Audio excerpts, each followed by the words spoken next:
University మంచి భవిష్యత్తు కోసం తెలుగు విద్యార్థులు ఇష్టపడే యూనివర్సిటీ. కాల్ 9059052378 9059052379.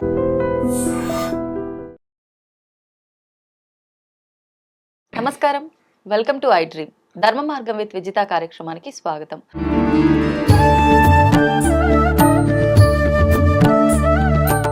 ప్రస్తుతం మనతో పాటు ఉన్నారు ప్రముఖ జ్యోతిష వాస్తు పండితులు, లలిత ఉపాసకులు నానాజీ పట్నాయక్ గారు. ఇప్పుడు వారితో మాట్లాడదాం. నమస్కారం అండి. శ్రీమాత్రే నమః.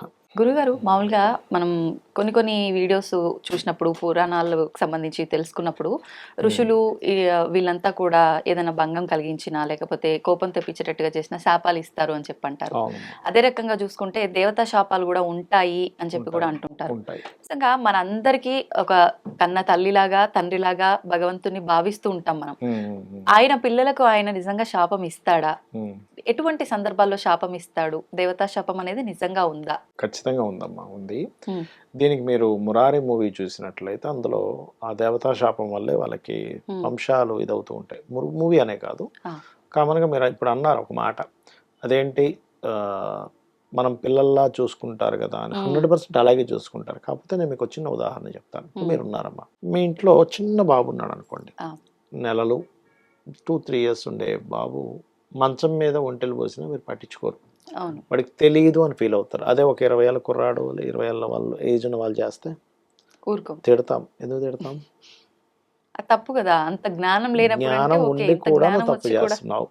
అలాగే దేవత కూడా ఏం చేస్తుంది అంటే తెలిసి తెలియక చేసేటువంటి పనులు క్షమిస్తుంది. తెలియక చేస్తున్నాడని దేవతకి తెలుసు. తెలిసి కూడా తప్పు చేస్తారు చూసారా, అది మాత్రం ఖచ్చితంగా దేవతా శాపం కింద మారుతుందా? అది ఎట్లాంటివి ఉంటాయి దేవతా శాపాలు, అసలు ఎందుకు వస్తాయో చెప్తాను.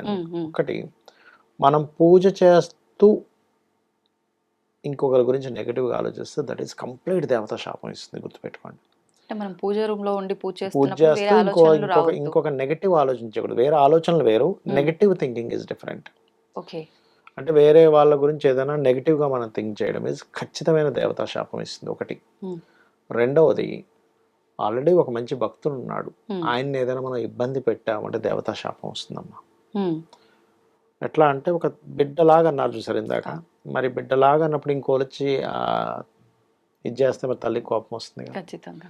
కాబట్టి 100% పొరపాటును కూడా ఒక మంచి భక్తుడు ఉన్నాడు, ఆయన పాపం ఎవరి జోలికి వెళ్ళడు, ఎవరిని ఇబ్బంది పెట్టడు, వాళ్ళు వేరే వాడిని ఇబ్బంది పెడతారంటే దట్ ఈస్ వేరే. ఇది పేరుకు మాత్రం దేవత అంటే భక్తుల్లాగా ఉండి వేరే వాళ్ళని ఇబ్బంది పెడుతుంటాడు, అలాంటి వాడిని అనడంలో తప్పలేదు. కానీ నిజంగా సాత్వికంగా ఉంటూ ఎవరిని ఇబ్బంది పెట్టకుండా ఆయన పని ఆయన చేసుకుంటూ ఆయన దేవత సంబంధించింది ఆయన చేసుకుంటూ ఎవరిని ఇబ్బంది పెట్టని వ్యక్తికి మనల్ని ఇబ్బంది పెట్టాము మనం వెళ్ళంటే అది ఖచ్చితంగా కట్టి కుదుపుతుంది వాడిని, అందులో ఎటువంటి సందేహం లేదు. అలాగే ఇవాళ రేపు చాలా మంది అంటూ ముట్టు ఇట్లాంటివి కొన్ని ఉంటాయి, అవి పాటించకుండా తెలిసి కూడా ఏం కాదులే అనే ఒక దీంట్లో వెళ్ళిపోతుంటారు. తెలుసు కూడా ఏం కాదులే అంటే ఎలా అంటే చనిపోయినప్పుడు ఉండేటువంటివి అలాంటి మహిళలు తెలుసు కానీ తెలిసినా కూడా ఏమీ కాదులే దూరంలో వెళ్ళిపోతుంటారు చూసారా. అంటే ఎటువంటి చేస్తే ఆ టైంలో అంటే చిన్న ఎగ్జాంపుల్ అమ్మా, ఇప్పుడు మహిళ ఉంది ఉదాహరణకి, ఆ టైంలో కొన్ని ఇంట్లో చెయ్యకూడని పనులు కొన్ని, ఇప్పుడు లేడీసే ఉన్నారమ్మా, 5 days ఇది ఉంటుంది, వంటగదిలోకి వెళ్ళకూడదు, లేదా దేవతలను ముట్టుకోకూడదు, తులసి మొక్కను ముట్టుకోకూడదు అని చెప్తారు. ఆ టైంలో పర్టికులర్గా వంట అంటే ఇవాళ రేపు ఇంకా కుదరట్లేదు, సింగిల్ ఫ్యామిలీస్ ఉన్నప్పుడు, లేదా ఆ మొక్క ఏమిటి చెప్పలేము, తప్పదు. కానీ అలాంటి టైంలో పోయి మీరు తులసి ముట్టుకున్నా దేవతా సంబంధించిన ఏం కాదులే ఇవన్నీ ఎవరు చూసారులే అని అనుకోని మీరు మూఢనమ్మకాలను చేశారంటే అది దేవతా శాపం ఇస్తుంది.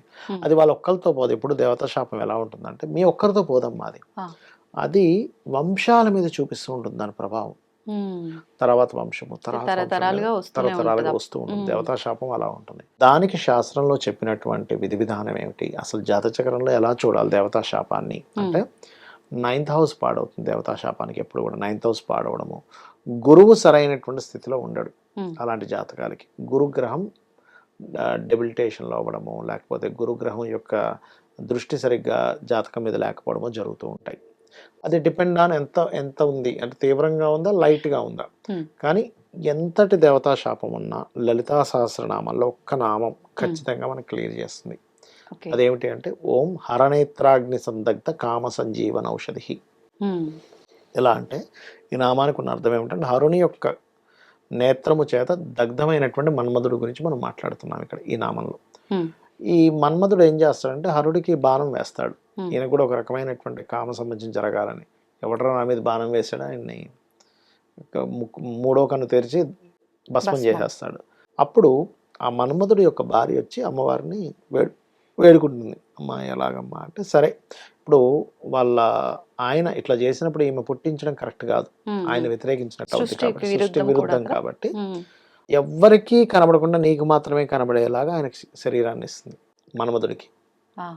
ఇస్తుంది కానీ ఎట్లాగా అతనికే కనబడ్డా, అందుకే ఇప్పుడు మన్మధుడికి ఏ భయం లేదు ఇప్పుడు ఎవరికి కనబడ్డి కాబట్టి. అలా అమ్మవారి నామాన్ని ఎవరైనా చేస్తే ఈ దేవతా శాపం అనేటువంటిది బయట నుంచి మనం బయటపడతాం. ఓం హరనేత్రాగ్ని సందగ్ధ కామ సంజీవన ఔషధి.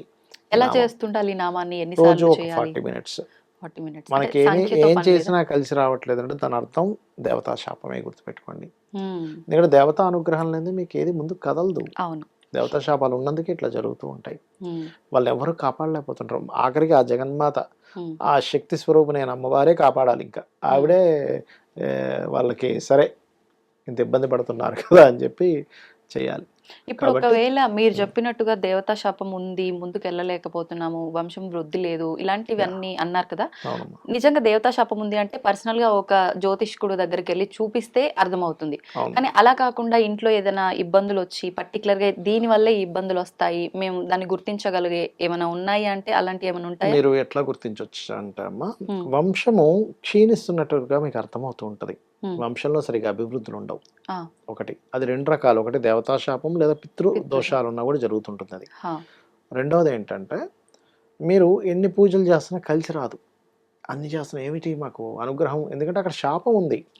నేను అనుగ్రహించను పోండి, మీరు అన్ని పిచ్చి పనులు చేస్తున్నారని వెళ్ళిపోయింది. మీకు ఇంకెక్కడ అనుగ్రహం ఉంటుంది? అది రాదు.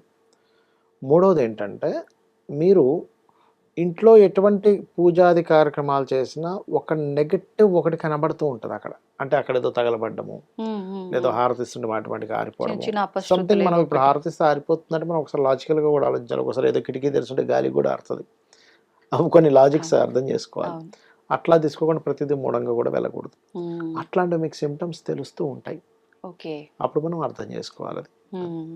అంటే ఏదో ఇబ్బంది వచ్చిందనే కాకుండా ఎట్లాగూ మనకి మంత్రం చేసుకోవడం వల్ల అది తొలగిపోతుంది కాబట్టి ఎవరికి వాళ్ళు కనీసం ఎంతసేపు కుదిరితే అంతసేపు చేసుకోవడం బెటర్. విన్నా సరిపోతుంది అంటారా? ఎప్పుడు కూడా లలితా సహస్రనామాలు పఠనం చేయాలి, విష్ణు సహస్రనామాలు వినాలి. వినడం ద్వారా వారికి ఎక్కువ ఫలితం, చేయడం ద్వారా దీనికి ఎక్కువ ఫలితం. ఇప్పుడు చదివేటప్పుడు చాలా మంది భయం ఏంటంటే ఎక్కడ తప్పులు చదివేస్తానో, మళ్ళీ అది ఈ దోషం నివృత్తి కోసం చేస్తే ఇంకో దోషం ఎక్కడ వస్తుందో వింటా అని చెప్పి చాలా మంది జర్నీస్ లో వెళ్ళేటప్పుడు వింటూ ఉంటారు. మరి నిజంగా నేర్చుకునే వరకు వినండి, నేర్చుకున్న తర్వాత చేయండి. అదేం పెద్ద కష్టమైన విషయం కాదు, చాలా సింపుల్. ఒకటేంటంటే మీరు పలకడం రాక పలుకుతున్నప్పుడు అమ్మవారి ఏమీ అనదమ్మా.